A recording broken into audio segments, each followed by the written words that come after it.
Bismillahirrahmanirrahim. Assalamualaikum warahmatullahi wabarakatuh.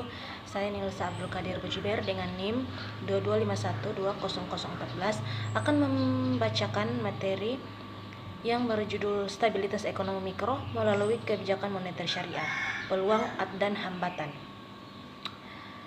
Baik, ekonomi mikro berfokus pada perilaku individu, rumah tangga, dan perusahaan dalam mengambil keputusan ekonomi. Stabilitas ekonomi mikro sangat penting karena berkaitan langsung dengan efisiensi pasar, alokasi sumber daya, dan kesejahteraan masyarakat. Kebijakan moneter syariah merupakan kebijakan yang dilakukan oleh prioritas moneter atau biasanya bank sentral syariah atau departemen khusus di bank sentral untuk mengatur jumlah uang beredar, tingkat suku bunga atau diganti dengan nisbah keuntungan, dan likuiditas dalam sistem ekonomi sesuai prinsip-prinsip Islam. Nah, peran kebijakan moneter syariah dalam stabilitas ekonomi mikro. A. Menghindari riba dan mendorong keadilan. Yang pertama itu transaksi ekonomi tidak boleh mengandung riba atau bunga, gharar atau ketidakpastian, dan maisir atau judi. Selanjutnya, mendorong mekanisme bagi hasil atau mudharabah musyarakah yang lebih adil bagi pelaku usaha mikro dan kecil. B. Menstabilkan harga dan menjaga nilai uang. Melalui instrumen seperti Sertifikat Wadiah Bank Indonesia Syariah atau SWBIIS, Bank Indonesia Syariah dapat menyerap atau menambah likuiditas untuk mengendalikan inflasi. C. Mendorong investasi produktif. Penyaluran dana difokuskan pada sektor real dan usaha mikro, kecil, dan menengah atau UMKM, bukan pada instrumen spekulatif. D. Meningkatkan inklusi keuangan. Sistem keuangan syariah menyasar kelompok-kelompok yang tidak terjangkau sistem konvensional seperti masyarakat miskin dan pelaku usaha informal. Ketiga, peluang penerapan kebijakan moneter syariah. Bagian A. Pertumbuhan industri keuangan syariah. Semakin banyaknya lembaga keuangan syariah memberi peluang bagi implementasi kebijakan moneter syariah secara luas.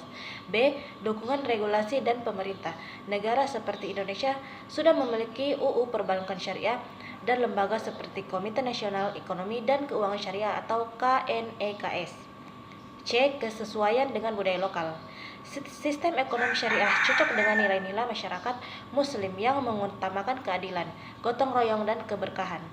D. Potensi UMKM dan ekonomi rakyat. UMKM sebagai penggerak ekonomi mikro bisa berkembang dengan dukungan pembiayaan berbasis syariah. 4. Hambatan dan implementasi kebijakan moneter syariah. A. Kurangnya instrumen moneter syariah. Instrumen pasar uang syariah masih terbatas, baik dari sisi jumlah maupun likuiditas. B. Minimnya literasi ekonomi syariah. Bagi pelaku ekonomi mikro, belum memahami sistem keuangan syariah secara menyeluruh. C. Keterbatasan lembaga penunjang, seperti lembaga penjamin simpanan syariah, pasar modal syariah, dan sistem pembayaran berbasis syariah. Bagian D. Kendala integrasi dengan sistem konvensional.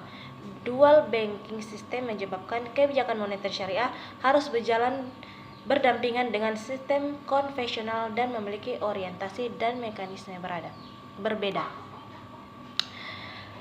Terakhir, kesimpulan dan rekomendasi. Kesimpulannya yaitu kebijakan moneter syariah memiliki potensi besar dalam menciptakan stabilitas ekonomi mikro melalui prinsip keadilan, transparansi, dan inklusivitas.